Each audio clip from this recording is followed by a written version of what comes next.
Can't find my phone.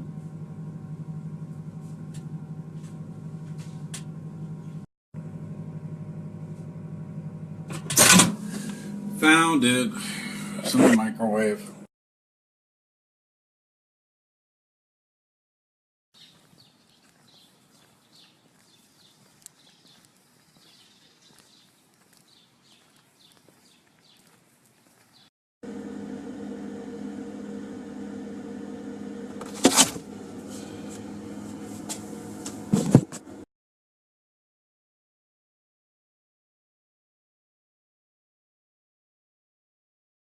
Good morning, snappers of the chat. My name's Mike, and I'm a great cat.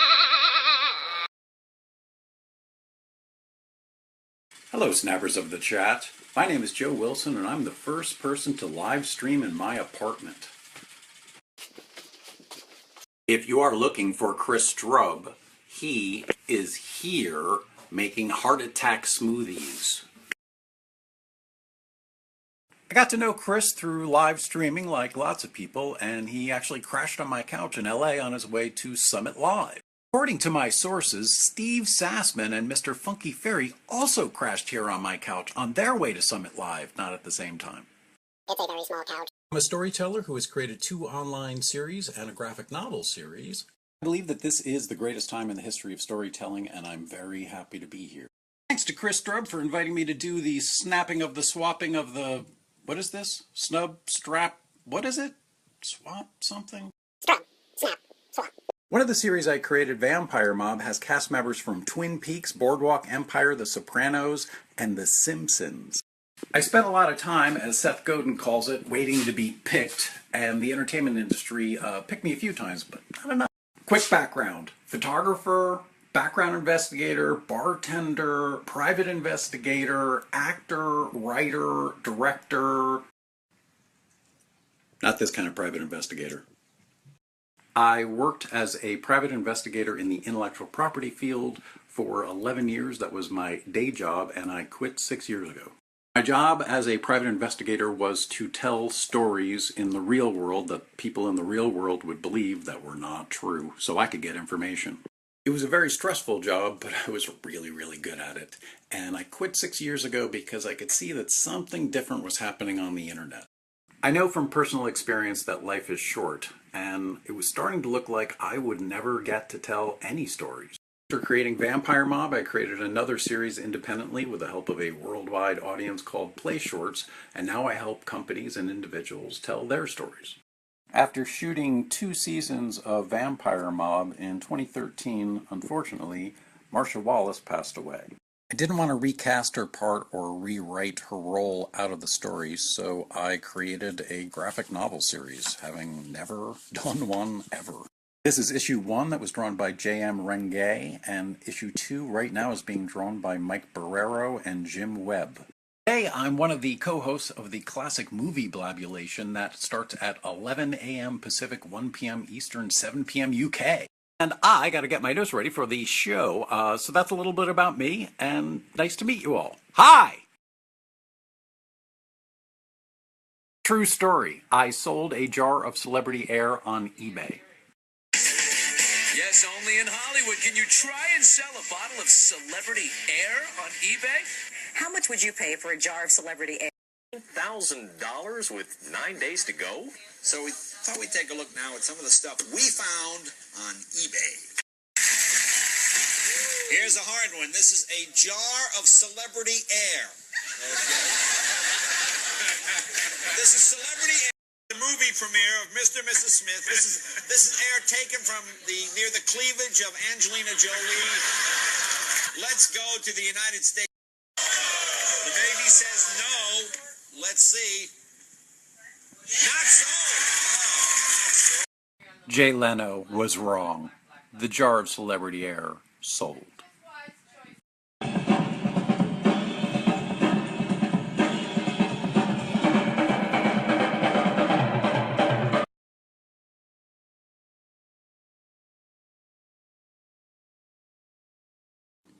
Major fur alert. This is my close personal friend Mike. He is the assistant writer and editor on all my projects in that he likes to sit near me while I am writing and editing. You guys want to go outside? We're outside. Welcome to Los Angeles. This is Pico Boulevard facing east. The next intersection up there is La Cienega. And this is Nick's. Family owned, open since 1946. My favorite place in Los Angeles to eat and drink coffee. Family owned and family run. And I have also killed 3 people inside Nick's. This is Nick's, everybody. Coolest place in LA. Absolute coolest place. La Cienega and Pico. Extra traffic because of the Oscars. Children's Dental Fun Zone. For some reason the lines are really short at Children's Dental Fun Zone.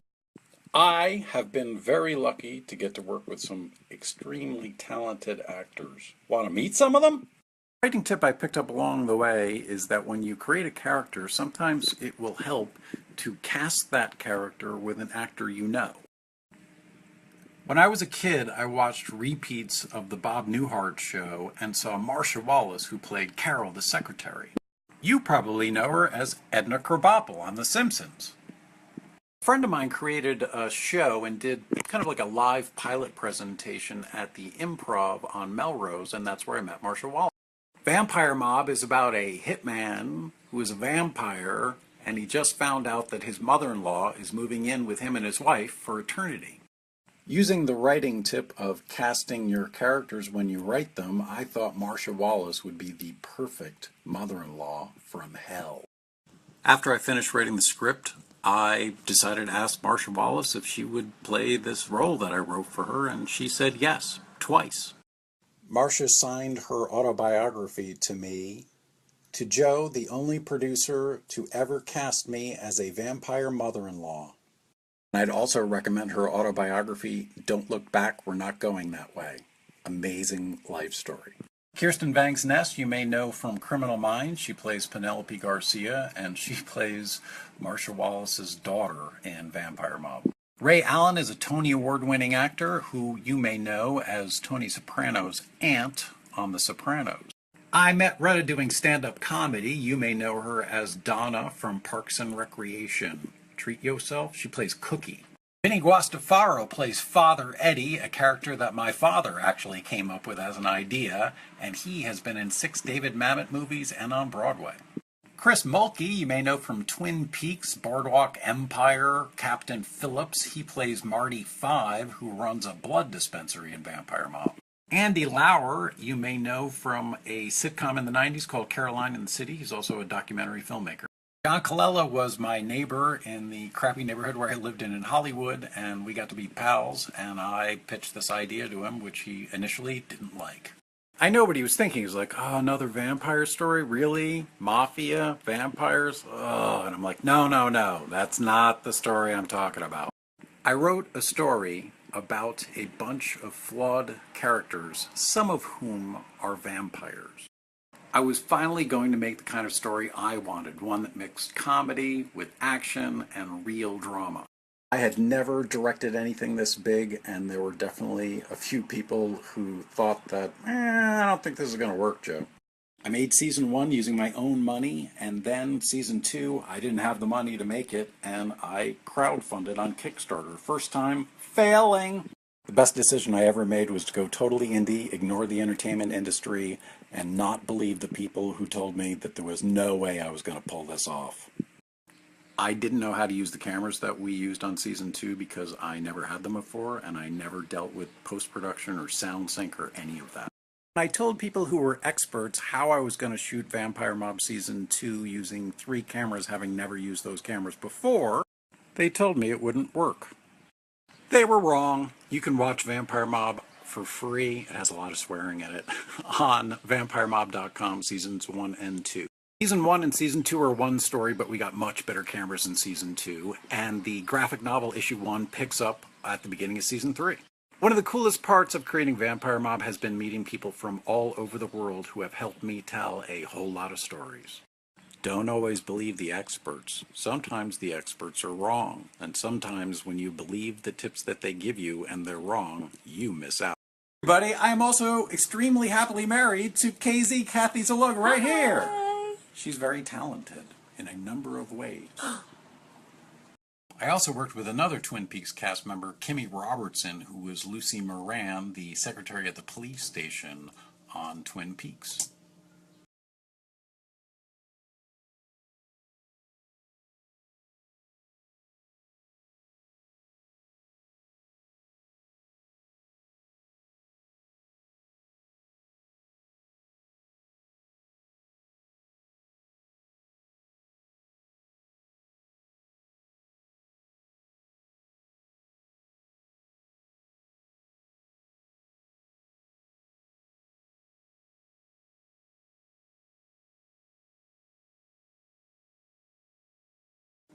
Don the Hitman in Vampire Mob was based on a couple of actual members of organized crime I got to know, and I told some stories about them on Anchor.